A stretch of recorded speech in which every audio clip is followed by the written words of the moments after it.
In this episode, prepare to be captivated by the remarkable journey of Terri-Lynn McFadden, a true luminary in the world of holistic healing.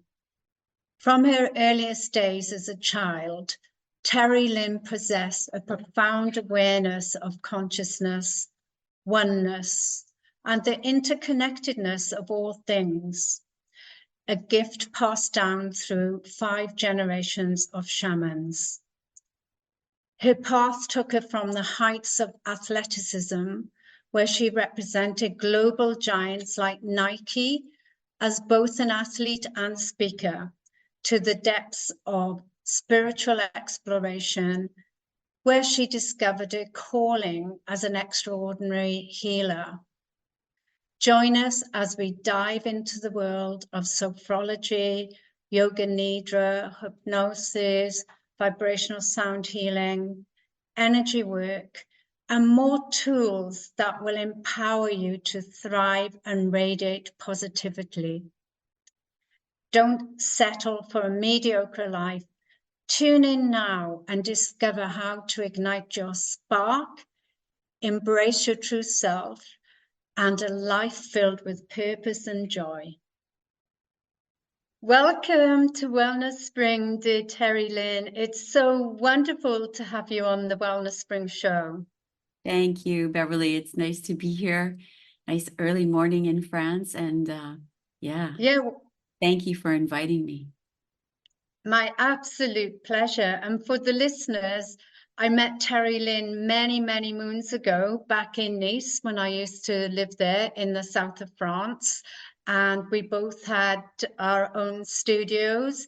Terri-Lynn was the founder of Shawanda, and I went there a few times and did some yoga Pilates classes, and she gave me a private sound healing, which was amazing. And then we decided to do a summer solstice meditation and healing together in a lovely friend's house, Jonathan Littman. And it was so well received. And I'm just so grateful as well to Terri-Lynn, because in Jonathan's home, we did a family ceremony for my niece who had transcended. And Terri-Lynn graciously led this beautiful, beautiful funeral service, or, whatever you want to call it, the shamanic way, when we all said our goodbyes. And it was just the most beautiful experience. So, as I said, my family are very grateful. And Terri-Lynn is such a special soul. And could you please tell the listeners a bit about your background, where you grew up, your education, so they can get a feel of your greatness? Thank you, Beverly. Yeah, that was that you just brought me right back to that moment when we did the ceremony for your sister. And thank you so much for allowing me to be part of that. I'm very grateful for that to this day. And yeah, those are special moments. And the special moments come from, maybe perhaps the background that I did have growing up. I was born in Canada on the prairies. My father's side of the family is Aboriginal, so it's Canadian Indian, First Nations Cree. And my mother's side is Catholic. So you can imagine the mix of belief systems flying around in my head as I decided to come onto this earth. And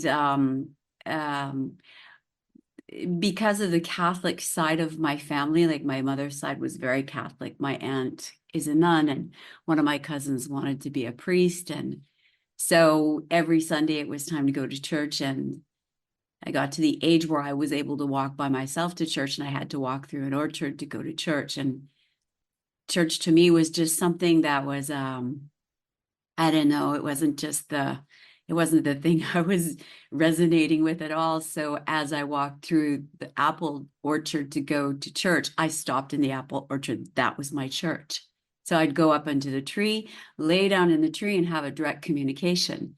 And that's kind of the way I lived my whole life, is flitting around the dogma of religion, of even spirituality when it's too much, and having a direct link to whatever you want to call it, the field, collective consciousness, God, the great spirit, whatever you want to call it. And in that moment when you're so aligned, everything I did, I tried to be 100% aligned with what I did.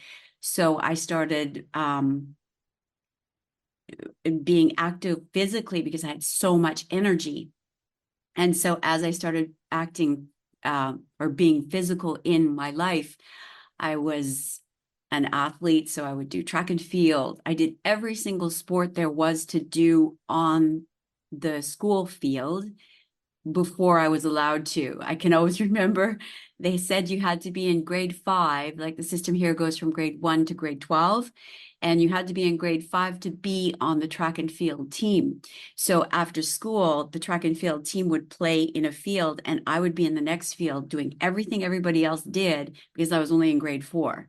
So that just goes to show you, like, I just needed that physical activity to pull myself together and become aligned.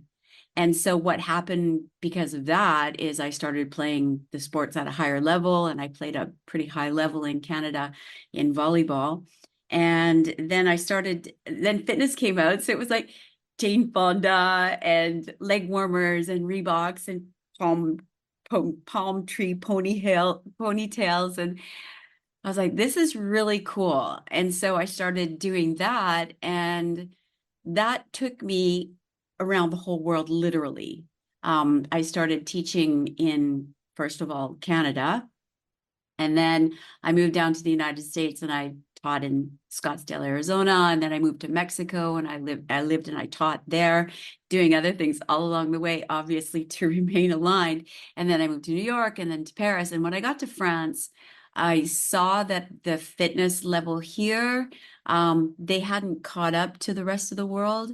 And so I found like the niche of the fitness world in Paris and walked in there and went, oh, okay, I feel at home here. I auditioned, obviously I got the job. And from there, my career, like my fitness career, just blew up. I was on TV, the, videos, the whole thing. Cause at that point there, it was VHS videos.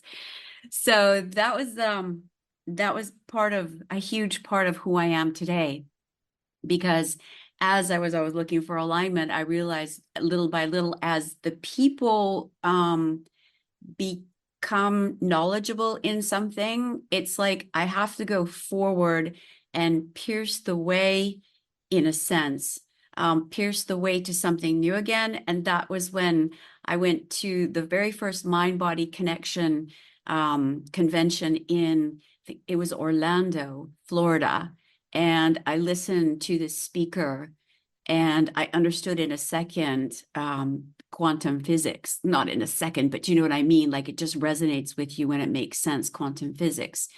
And so I started branching off into Pilates and yoga and Tai Chi and meditation.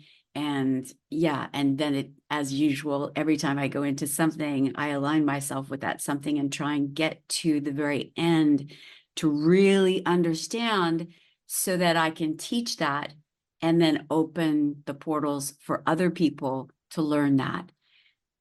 So yeah, obviously when you looked at my bio and you said, and you've done this and this and this, it's because one leads to the next. When you develop, that sense of feeling energy and being aligned, things will come up that align with you, and the healing path opened up thanks to the Tantra yoga that I studied and the development of the senses. Everything else developed as well. And so obviously I was like, oh, geez, okay, I can still teach because there's a real need for experienced teachers. There's a lot of young teachers on the market right now that have a lot of gumption and, they're ready to go, but they don't have the experience quite yet to be able to give everything from the heart. They give from the mind, they give from the body, but from the heart. And so I really feel blessed to still be in this trade of teaching Pilates, yoga, and also gone on the healing path. So I don't know if that was a bit long-winded, but that's the background. Yeah, wow, you uncovered so much there. Firstly, I would like to say, what was it like as a child, and did you get support from your father, for example, because you said he was Indigenous, and I know you're fifth generation shaman. Um, to be lying under an apple tree and aligning yourself, like, how did that happen? How did you know about it? How did you connect with all that is? And you mentioned consciousness. How did you know about this?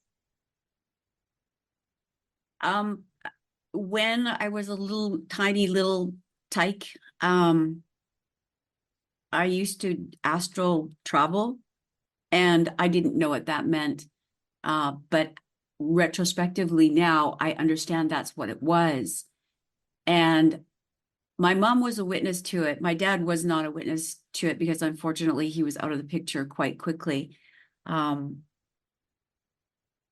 think that when you have that opening at the base, when you're a child and you have that opening at the base, either you listen to the call or you allow yourself to be programmed. I mean, I do believe that's part of your soul contract, even though we have the free will to break that soul contract.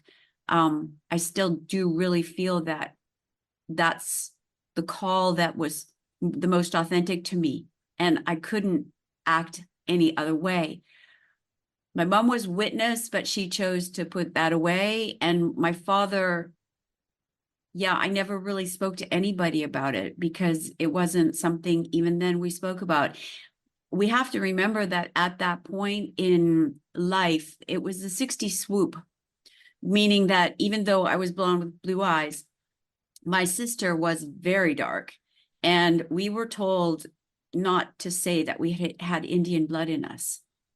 So when you learn that you're not supposed to say something of where you come, you learn also that perhaps that's not the right thing to share. So yeah, that's the 60 swoop was, I don't know if you've ever seen any of the things about the 60 swoop, but it was more on the reservations, the Indian reservations, but the government would come in and take the children away from the parents and put them into resident housing. And we weren't in the reservation, but there was still that stigmatism, or that stigmatism, yeah, attached to having that type of background and being of that sort of field, so. Yeah, I wasn't aware of that. Well, I knew that with the swoop, those things were happening, but when I was a child, I used to astral travel as well. And, I could line up and all the rest of it, and I thought it was normal talking to angels and your angelic team. But when I went to school, my mother said, shh, don't tell anybody, because she was frightened that, might get locked up or bullied or laughed at from being weird. She said it's going to be our secret. And throughout my childhood, I did shut down the alignment a few times because it just didn't feel right. And people did, comment, and they just thought you were weird if you weren't just being what they call a normal child, instead of being in the real world, what I call, astral traveling, having fun, doing things. And, because in school I always came top of the class, and the teachers would put, don't know how she got these marks because she's always daydreaming, she's never present, and so forth. But yeah, so you did a lot with the sports as well, and you were obviously on the forefront with many top brands, and representing them both as an athlete and as a spokeswoman. So what was that like? Tell us about that journey. Yeah, that was amazing, because once again, I really identify with you with what you say, Beverly, because you know, the society is in such a way that when you shine, because that's what I would call it, when I would shine, everybody would go, she's just weird. So you dull your shine to fit in. And that's so Yeah. sad, isn't it? Anyway, Yeah. coming back to the, so I'm sorry that you had to live that as well, because I totally understand where you're coming from. Yeah. So going back to the question about, or the subject of working for top sports brands, they came to me again. Like, I didn't do anything. They came to me and they said, we want you to be on our team and represent, you know, Nike. And at that point, I was what they call an égérie. It means like a face for Repetto. Yeah. Repetto Yeah. had just done their very first fitness line, and so I was their face. And so I kind of was like, this is cool. I think I'm going to bargain with them. So very audaciously, I stepped up and said, look, I'm doing all this stuff for Repettos, so if you want me to come on your team, I would love to, but you know, we have to have some kind of negotiation. And they were just great. So they're like, okay, we'll give you this and this and this and this and this. And oh, okay. So I went on the team with a bunch of other amazing human beings, just amazing human beings too. And that was in the 90s, you know. And we're still in touch. This first dream team, I call it, we're still friends today, and we communicate weekly, this dream team of athletes. And so Nike was in the stage of setting up a whole bunch of new fitness programs. So we brought these fitness programs to all of France, and I did all of the translations from English into French. And then, you know, it just, like, Nike did the advertising for us. So it's a shooting to stardom, whether you want to or not. And plus, I was in the center of that little niche center in the middle of Paris, in Beaubourg. And so, I mean, on TV and stuff like that. So it was just a natural ascension for me. And yeah, it was pretty amazing. I mean, they were very generous, and I learned a lot about the hierarchy in France, which is not at all the same about the hierarchy in the States or in Canada, where you know the CEO and he'll come and talk to you. And in France, it's not like that at all. And I swore to myself that if I ever, when I became a big entrepreneur, that I would always be reachable to the people that were, you know, fans or whatever or whatever. So that was interesting, and that brought me from the French system to another brand that came and picked me up, which was spinning. It was the very beginning of Spinning with Johnny G, very, very beginning. And they asked me if I would be a master instructor for them, an international master instructor for them. And I was like, okay, that's interesting, because the center in Paris was going to invest in the concept. It's a concept because it's teaching a teacher training program plus selling bikes. And I said, why not? So that's the same thing happened with spinning, in the sense where all the manuals needed translating, and they needed somebody who spoke English and French. And that was at a major airport to go to all the world over and teach spinning to instructors of the world over. So then my career was even bigger. I mean, that was my life. I was every weekend in a different country, sometimes for more than a weekend. Sometimes after I had my first child, I can remember not seeing him for 6 weeks, because I went from Paris to Japan to the Benelux countries, and then to Colorado, and then back to the European countries, and then back to Los Angeles to do a major conference, and then finally going back to my son. And that was my life. I was teaching the world around. Wow. Yeah, it was pretty wild, pretty hectic. Wow. That that would have been crazy, especially like having to leave your son behind as well. So where you grew up in Canada, was it a French-speaking part of Canada? Not at all. No, not at all. No, I grew up in the prairies. So I was born in Saskatchewan. Yeah. If anybody knows where that is, it's the middle and it's flat. And the sky is Right. amazing because it's like this big sky for days and days, and you can see the weather coming. The land is so flat.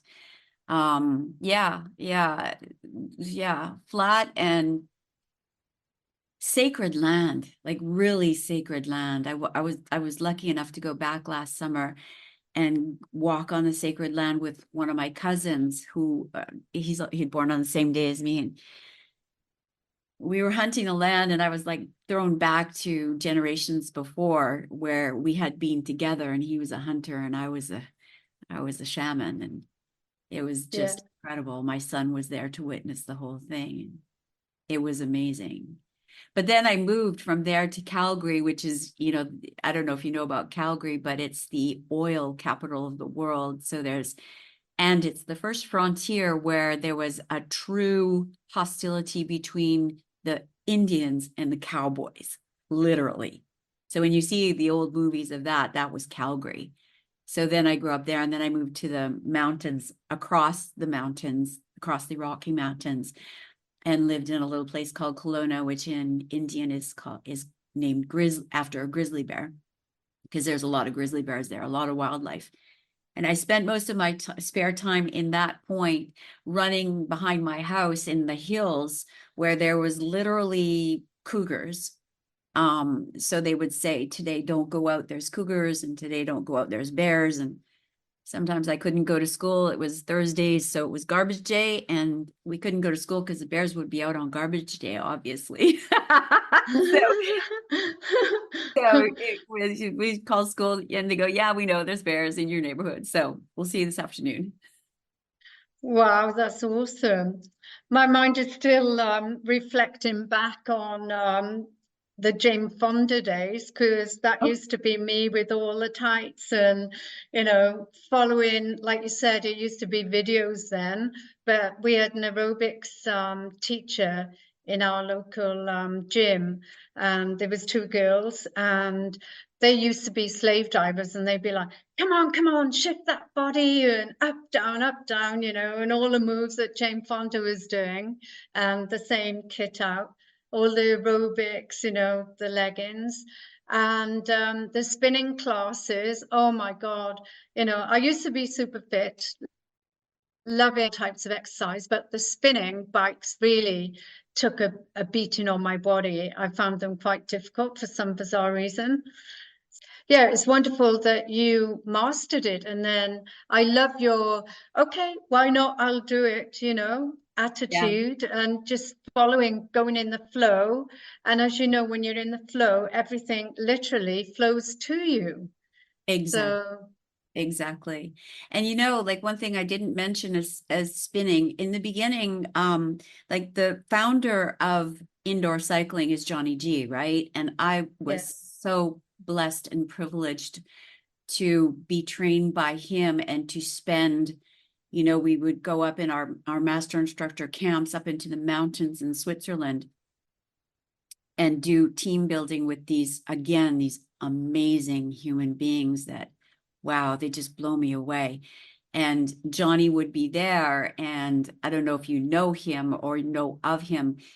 His expression is take adversity and turn it into opportunity. And I always felt, when I was there, I was like, why me? Why am I here amidst these amazing human beings? And so I was like, I had to develop a lot more mind power because I wasn't as physically strong as they were. Like we're talking about triathletes. We're talking about people that they're just machines, physical machines.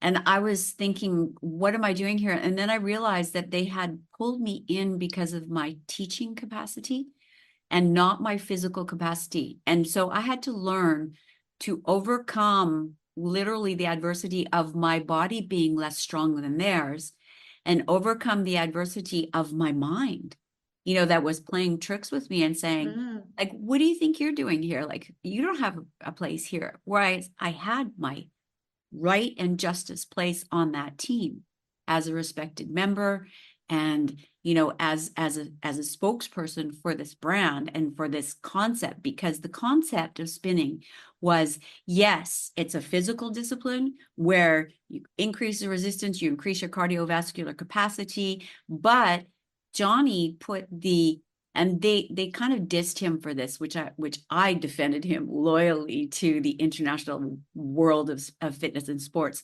He put the element of mind body into that before anybody had done anything like that in the fitness world, not the yogic world, but Wow. the fitness world. Yeah. And I so identified with that all of my classes became a spiritual journey. And the music that I would choose for it, because at that point there was no playlist. I would go into the FNAC and it was Virgin Records at that point, and I would spend days in there listening for music, like international world music, to portray what I was feeling and where I wanted to bring these people on their physical and spiritual journey, because I wanted them to understand that the physical activity could lead to a higher state of being, a higher state of consciousness, and that was the package. It wasn't just great butt, great legs, great arms, knockout smile. It was the whole package, like, you know what I mean? The mind body connection, Yeah. and then the connection above that to our higher self and our soul. Oh my God.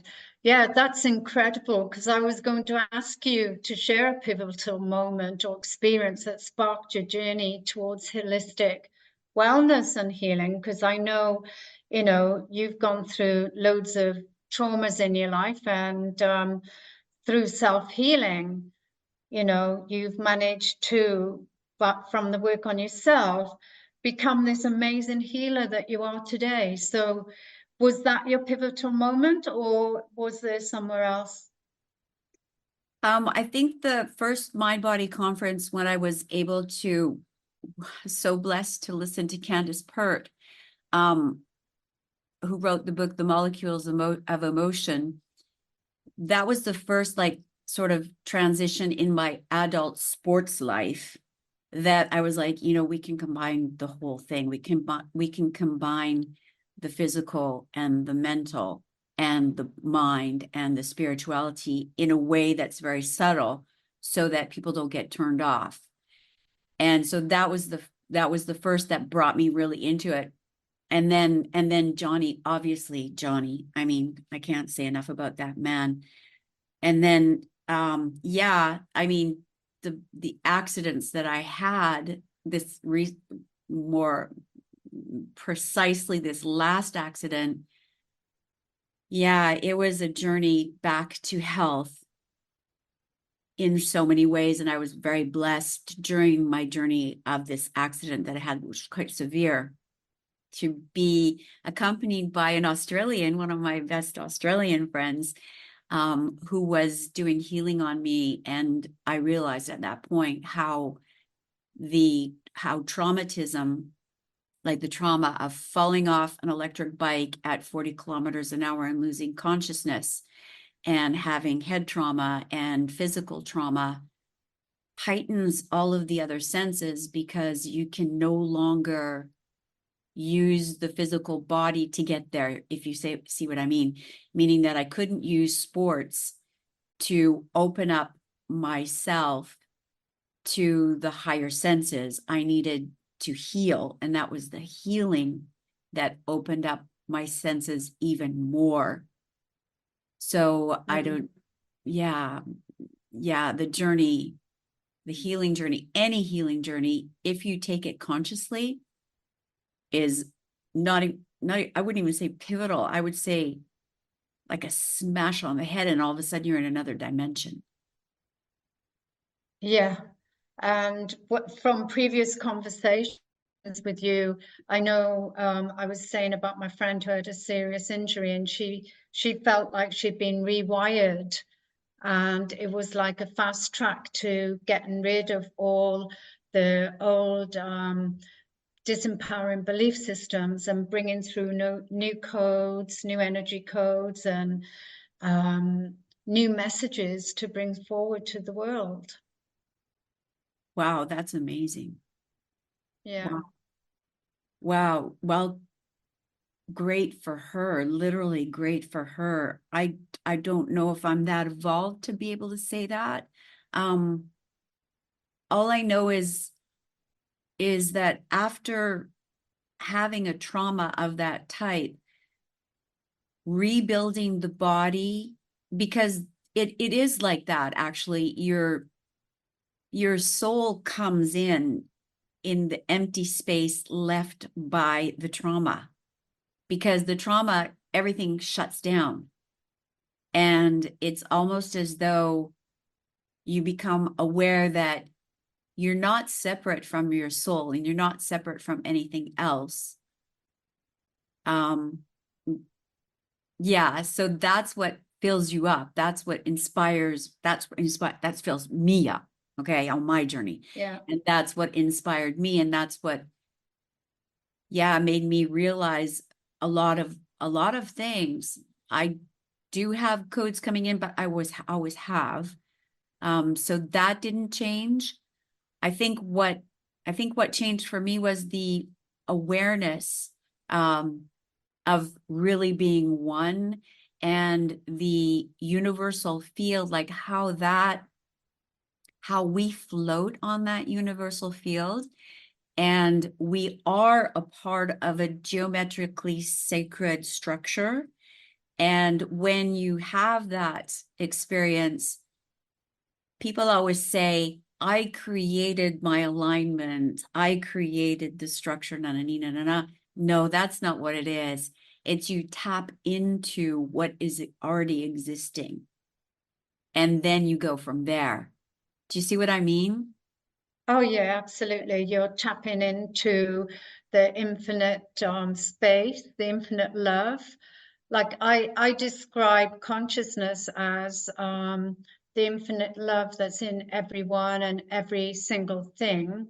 Like our divine creator, we're like a drop of the ocean, but also the ocean. So funny you say that, because when I walk to work the days when I walk to work, when I'm able to walk to work, I have the sea in front of me, Yeah, and I think of that every single day. Like, you're a drop in the ocean, but I am also the ocean. And then I am the ocean I am also the air. And I am also yeah, the air, and I am also the earth. And that time walking into work is, I yeah, go into work and I'm like, okay, you got to teach now. Okay. So let's get settled. Let's get aligned. So I have to come out of that and teach, because I know, in France, that the spiritual world is um almost hidden. And I think that has a lot to do with the witch hunts. So it's like a collective consciousness of fear of being a little bit off the grid, a little bit weird. Again, we say that word. yeah, Um, so when I teach, I have to go in there and pull myself, like really pull myself into my center and go, okay, you're going to be clear, precise, amazing. And then from time to time, you're going to slip something in there so that they become aware that they're in a different dimension while they're doing their exercises. So that's, mm, yeah, a drop in the ocean expands into one, into everything. And plus, the fact of having taken the shamanic path, when you talk to me about ocean, all of a sudden I'm in the water. And that water element is, for me, one of the most amazing elements.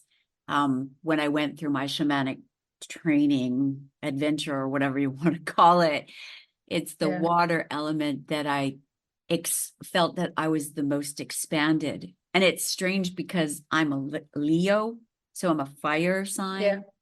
And it was the fire element that literally, and I swear to you, it burned me. It burned me. And today I have a mission that was given to me yesterday. Oh, wow. Yes, yesterday. that I need to bring the fire back. And, Right. because I was so burned by the fire, because, that attitude, like just jump in. Okay, why Yeah. not? Let's do it. So the fire, when we started studying the fire element and delving into the fire element, that's when I got burned.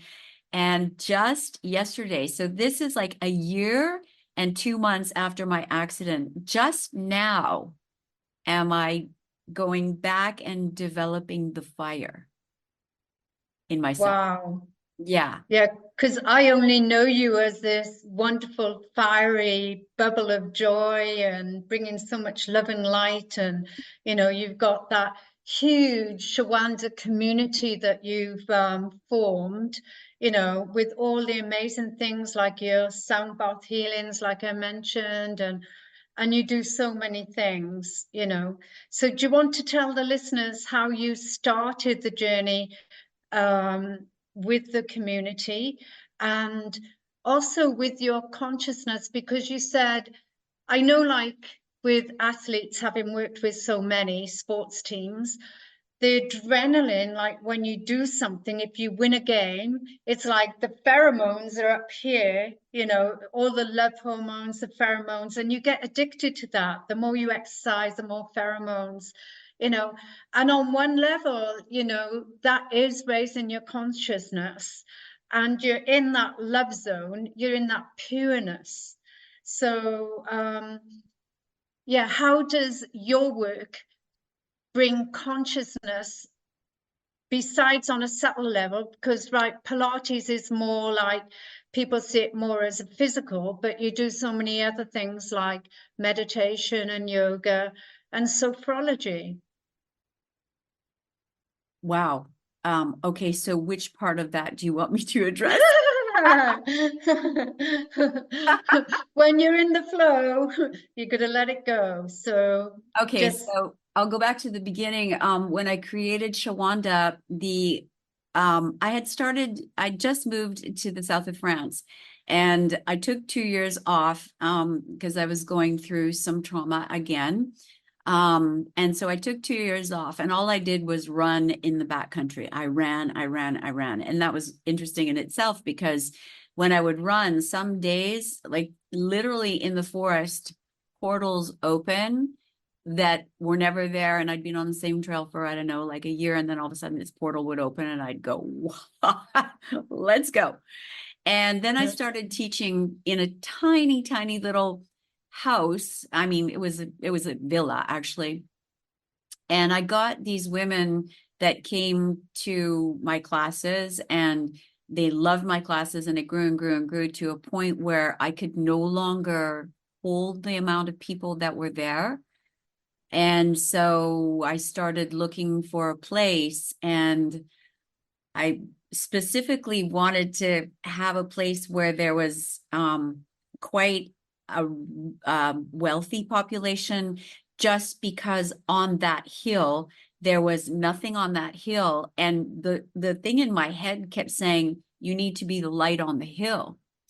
And so I was looking specifically for a place in this certain neighborhood, and I found this hidden place in this neighborhood, and I was able to get it together to open up the first center.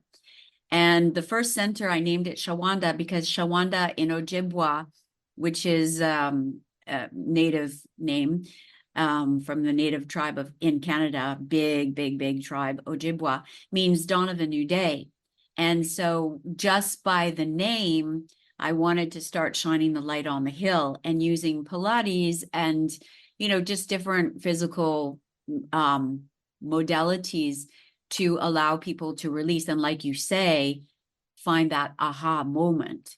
So when I created Shawanda, you were there. I mean, it was like a uterus in the middle of this place, like just this rich pulsing place that I filled with crystals and plants, and really did a lot of sacred space clearing there, so that the place itself vibrated.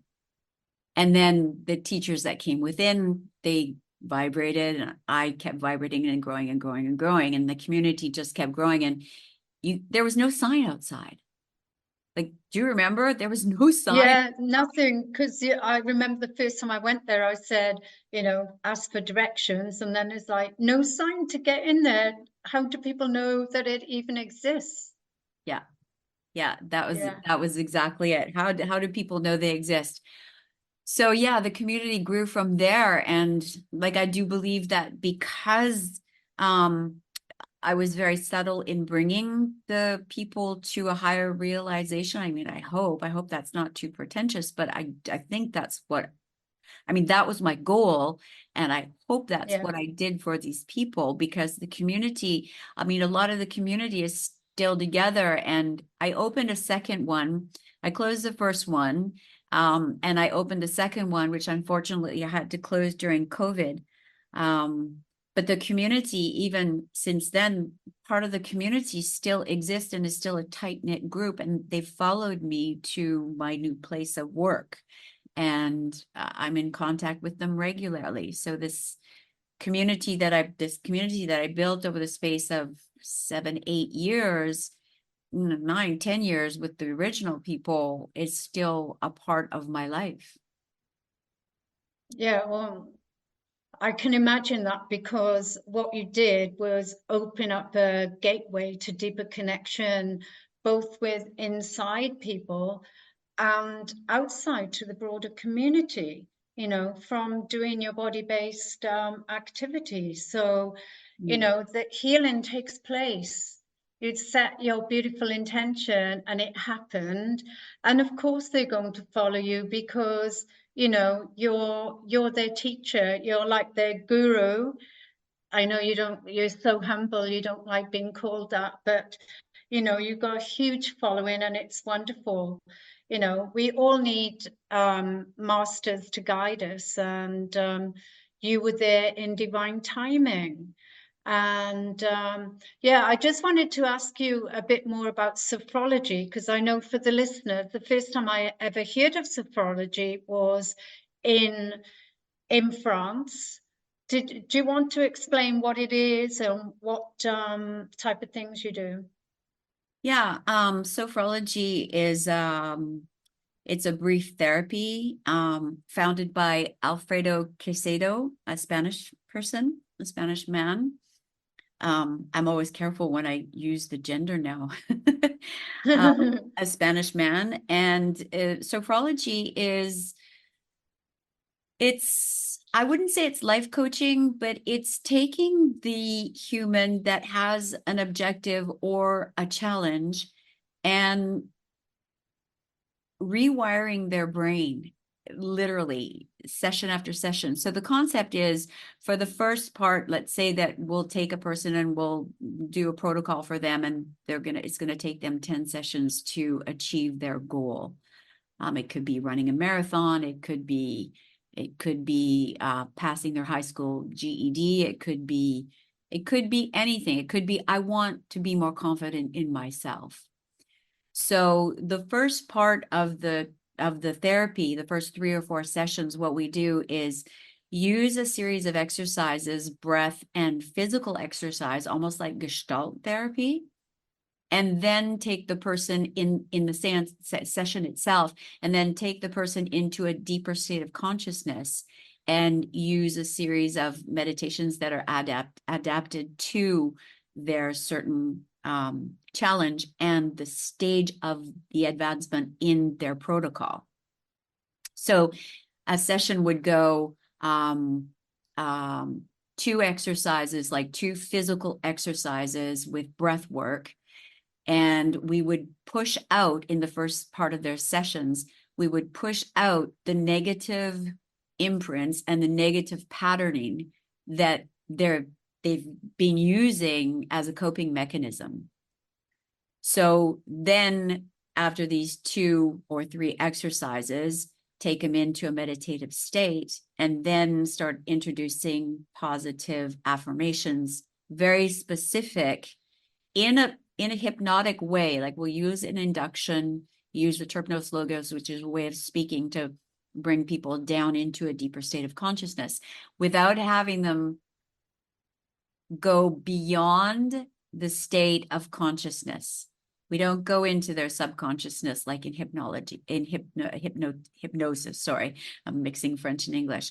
We try to keep them at the threshold of their consciousness where the projections and filters will be swept away, and then their brain can go in and do the activity to rewire. So the first part of their protocol would be emptying the negative. The second part of the protocol would be building up on a foundation of a clean mind. And then the third part of their protocol would be introducing positive affirmations to fill them up with their own memories, positive, their own qualities, their own favorite colors, their own favorite smells. So it's like taking the bad, let's reformulate that, taking what they no longer need, letting it go, allowing themselves to neutralize to that new state of being, and then bringing them up to a higher vibration through a series of exercises. That's how I see it. And I integrate pranayamic exercises, which is a lot stronger than the traditional sophrology training, which is just like you'll do one exercise, you'll breathe out and you push away, for example, in the first part of your session, if you want to get rid of, I don't know, negative self-talk, you would exhale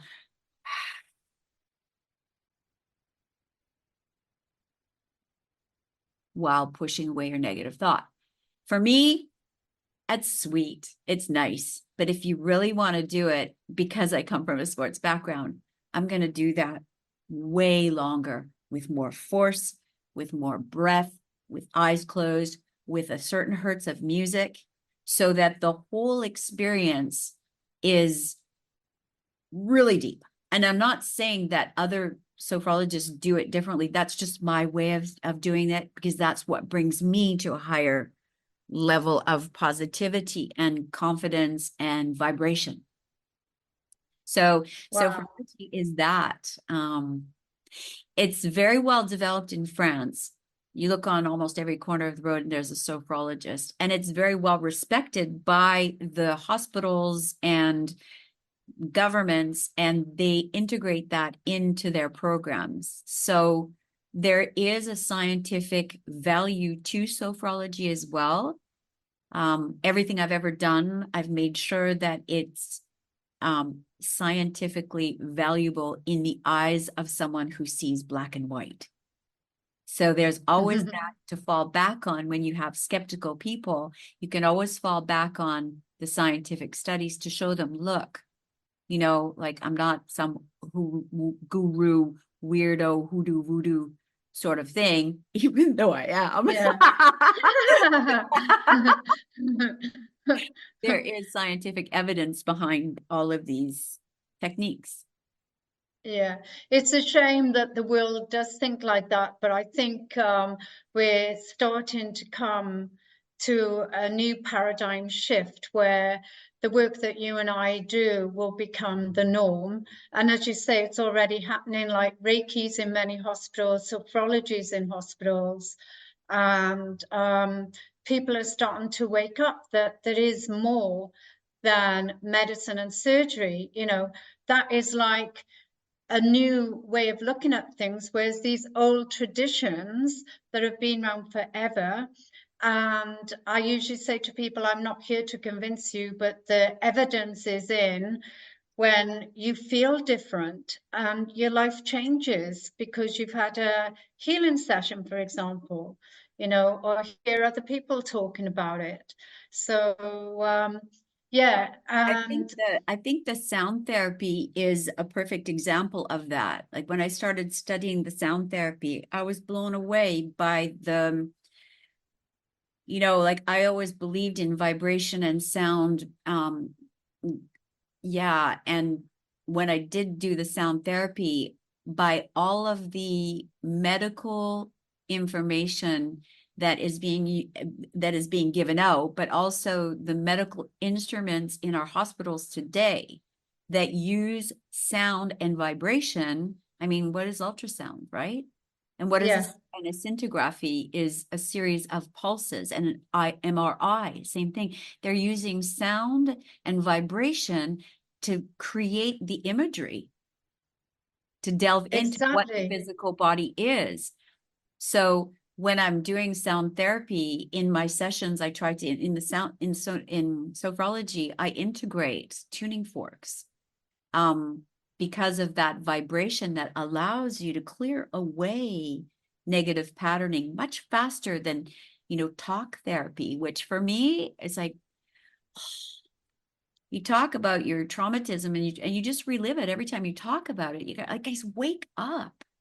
We need sound, we need vibration, we need, healers that are there to listen and not give you just 15 minutes within. You must say one thing that's going wrong and that's not connected to the rest of the dots. So yeah, I agree with you. These old therapies, ancient therapies, Exactly. Atlantis therapies, right? If we can go that Yes. far. I mean, therapies from where we know it came from. We know it from inside our cellular level, Yeah. deeper. They're ancient techniques, ancient people, their traditions have carried on, regardless of people trying to block them. What I found really interesting, I was watching this amazing thing. It's in French. I can't find it in English because it's a French thing. It's called the Alchemical Voyage.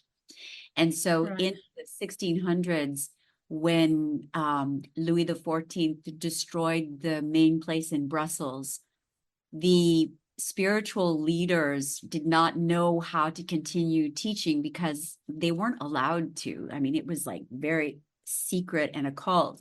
So what they did is all of the place in Brussels, all of the main square there, they Yeah.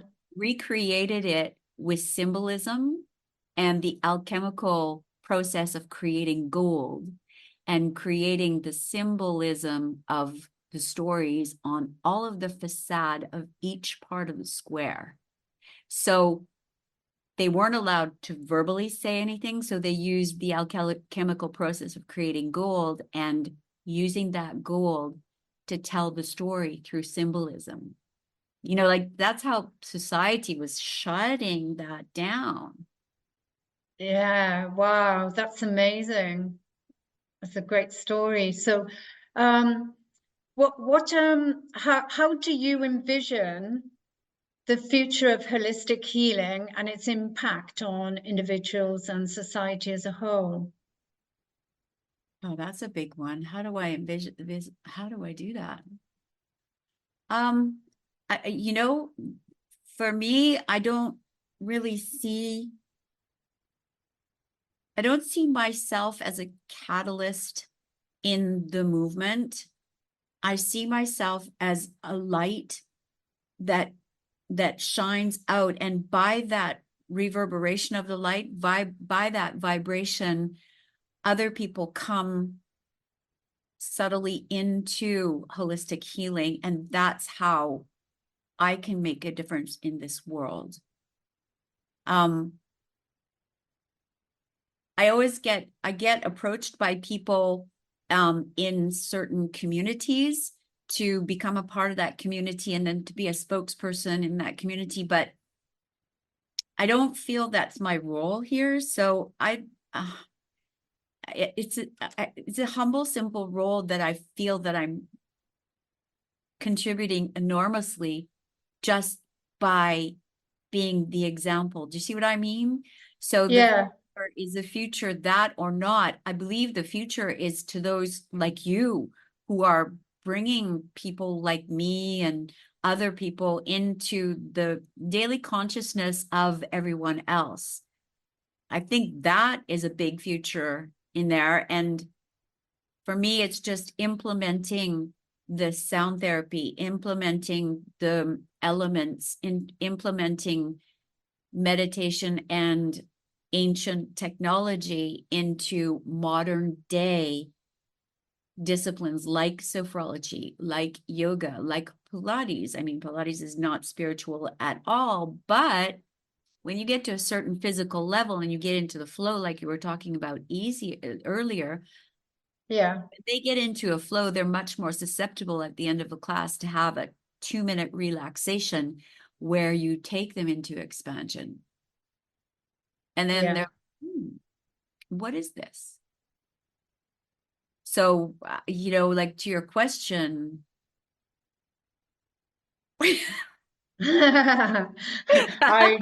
I was just curious in case you downloaded some information about how you see the future of holistic healing and the impacts on individuals and the world in general. yeah, Because I also know as well, during lockdown and now in your healing process, you actually spend a lot of time in nature. You choose to be isolated in nature and spend time in nature. yeah, and that's funny because I was just going there right now when you said, "Can you channel anything?" And I just went into a mode and I looked outside at the mountains all around me and I thought, yeah, I mean, it's um people getting back to nature because yes, in COVID, yes. I mean, I was fortunate, I Yeah. was blessed and fortunate to live on the edge of a forest, on the edge and the bottom of a chateau. And then all around that chateau was a forest where nobody was there. So I went into the adventure of being by myself. Um, every single day.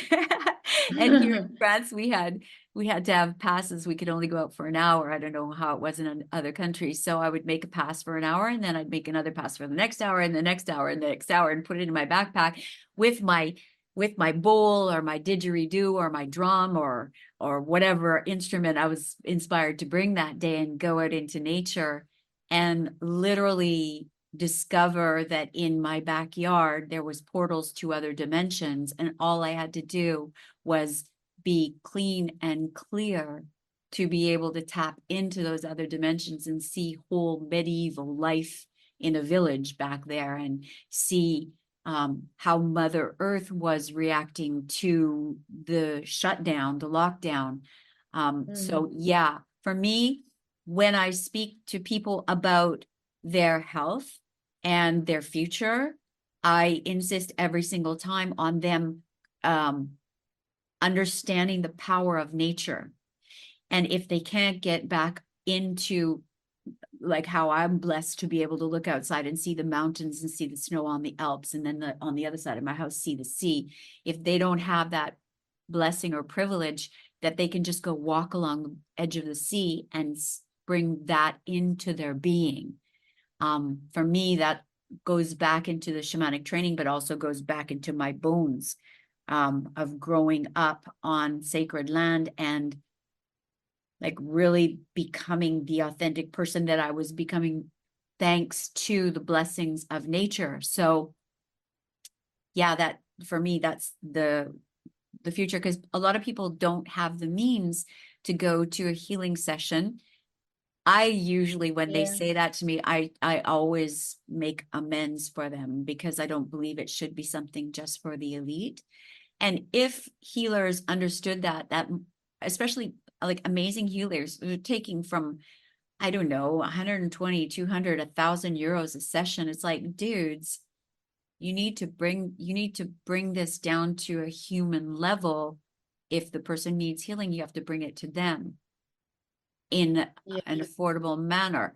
But what is affordable is breathing the air, is becoming aware of how we breathe the air, but it's the air that breathes us. And so just becoming more aware of how nature and the elements is a part of our holistic healing. Yeah, I totally agree. I like the way you said that the air breathes us because that's what I preach as well. Yeah. Because we are one, we're breathing in, we're breathing out. Are we breathing in the air or is the air breathing in us? Mm. As you said. Yeah, nature to me is the best healer ever, is the best remedy, and we can learn so much from nature with the seasons, with the different animals, what they do, where they hibernate and so forth, how they store their food. And, you know, we're all here and we're all energetic beings. We're all vibrational energy, like you said, and it's good to have that vibration. To close, I always ask my guests, if there was one thing you could do to change the world, what would it be?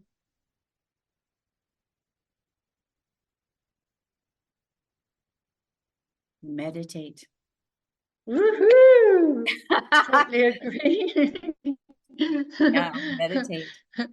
Yeah, for me, I think meditation for people who, you know, are not aware of the quantum field or aware of oneness and the higher vibrational levels, this is a way to help fast track them to becoming one with all that is. Yeah. And so much peace and love and joy that comes with it. Yeah, exactly. And you know, a lot of people say that it's very difficult to meditate. So I say Yoga Nidra. Ah, Yeah. yes. So for me, you know, it can be a portal into meditation. Yeah, Guide it. yeah. And as you mentioned, breath sustains life. Breath is so important for life.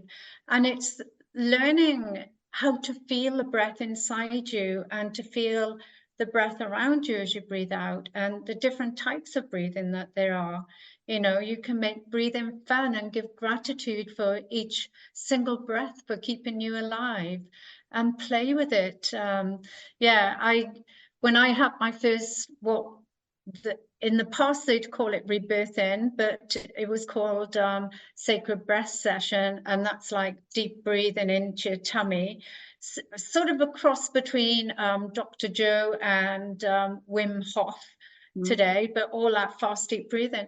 I went to another space and time. My head was so empty and clear of thoughts. It just accelerated me. And everybody was going, wow, what have you been taking? What have you been doing? I want a bit of that. I want a piece of that cake. And it's like, I've just been breathing. It was just so amazing. And on that note, my darling friend, to the listeners, this has been an amazing conversation. And Terri-Lynn does incredible work. You've had a taste of her upbringing to know that she is very genuine and everything comes from her heart. And she does tailor-made one-on-one sessions. She does group sessions, and she does, you name it, she does it, from EFT to one-on-one, sophrologies. And would you like to say to them the best way to contact you? On your website, maybe? Yeah, they can contact me through my website, which is sophrologyniece.com. And Great. yeah, they can get my name on YouTube. Yeah, just with my name. My YouTube name is my name. So yeah, my website or that, or yeah. I think Fantastic. And as a parting note, is there anything you would like to share with the listeners? I think, yeah, really listen to what is inside of you. Go into silence and listen to who you are. Go deep within, because everything is there. You just have to close your eyes, remain silent, and listen. Wow, that was beautiful. And thank you, beautiful sister, for giving up your precious time to be on Wellness Spring today. Thanks, Beverly. It was a blessing and a privilege once again. Thank you so much for allowing me to express myself on this amazing platform. So yeah, thank you so much, Beverly.